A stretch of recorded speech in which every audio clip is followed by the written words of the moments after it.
Drought conditions, the cranberry harvest is officially underway. News 19's Tate Weezy learned why growers expect a good crop despite the conditions.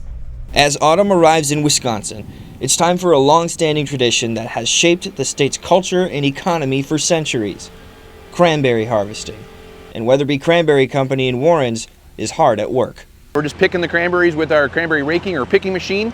They're getting them, put them into boats, and then those boats are going to get loaded into our trucks. We'll take them in, just kind of surface dry them off, and get them inside where we're going to sort them and pack them, and then get them out to the people at our farmers markets and grocery stores. The history of cranberry harvesting in Wisconsin can be traced back to the indigenous tribes such as the Menominee, Ojibwe, and Ho-Chunk, who first inhabited the region.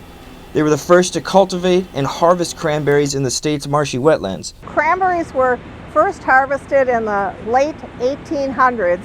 In fact, we were harvesting cranberries before Wisconsin became a state. And so it's been a long tradition. As one of the leading cranberry producing states in the nation, Wisconsin has established itself as a global powerhouse in cranberry cultivation, with a significant economic impact that reaches far beyond its borders. For 29 consecutive years, we have been the #1 producer of cranberries in the nation. In fact, we produce 60% of the nation's crop of cranberries.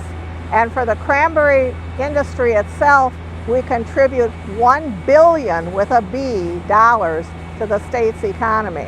In a few months, once this year's harvest is picked, farmers will then flood bogs just like this one and let it freeze over in order to protect next year's harvest. The terminal tip of the cranberry vine already has the crop out there for next year. So the bud is already sitting there, and if we leave that exposed to the harsh Wisconsin winters, we're not going to get a very good crop to next year. So we actually will freeze them in the ice, and that ice acts as like some insulating, for them, so then they don't get exposed to the winds and the dryness, and then we can already protect next year's crop. With its rich history and ongoing commitment to sustainable practices, cranberry farming in Wisconsin is sure to remain an enduring tradition for generations to come. Reporting in Warrens, I'm Tate Weezy, WXOW News 19.